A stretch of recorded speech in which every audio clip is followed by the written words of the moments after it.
La leçon pour cette séance est les propriétés physiques de la matière. L'état, les titres de la leçon sont l'état liquide, l'état solide, l'état gazeux. Maintenant, on va savoir quelques propriétés physiques de l'état liquide. On commence par la forme. Si on transvase un liquide qui se trouve dans un bécher dans un verre à pied, c'est-à-dire on verse le liquide qui se trouve dans le bécher dans le verre à pied, le liquide prend, on voit bien qu'il prend la forme du récipient dans lequel il se trouve. L'eau colorée prend la forme du récipient dans lequel il se trouve. Un liquide ne possède pas de forme propre. Un liquide coule. Un liquide est insaisissable avec les doigts. La surface libre. Toujours les liquides, ils ont une surface qui est en contact avec l'air. Cette surface est appelée surface libre. On appelle surface libre la surface d'un liquide en contact avec l'air.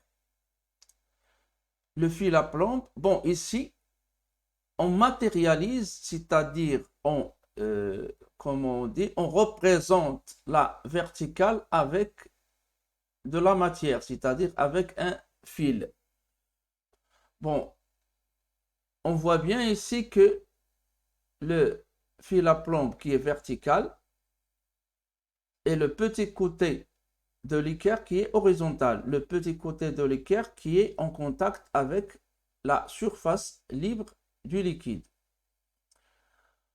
Donc, au repos, on dit qu'un liquide, la surface libre d'un liquide est plane et horizontale. Le fil à plomb étant vertical, le petit côté de l'équerre est horizontal. Au repos, la surface libre d'un liquide est plane et horizontale.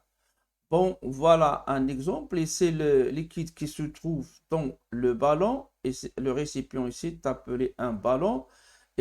On voit bien qu'il est plane et horizontal. De même pour le liquide qui se trouve dans le bécher. De même pour le liquide qui se trouve dans l'Erlenmeyer. Et de même pour le liquide qui se trouve dans le tube en U.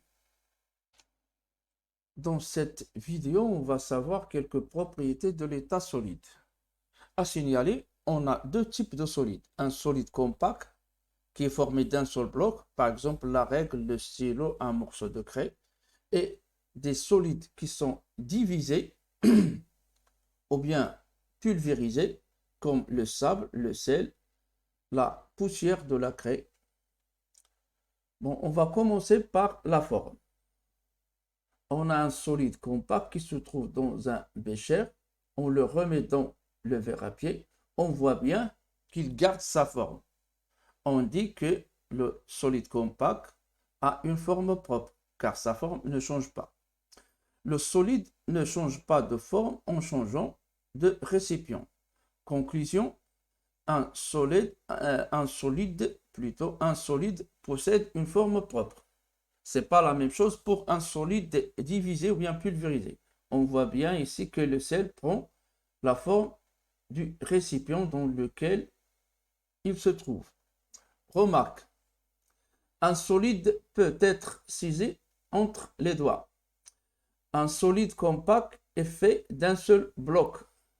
Le sel, le sable peuvent couler, n'ont pas de forme propre.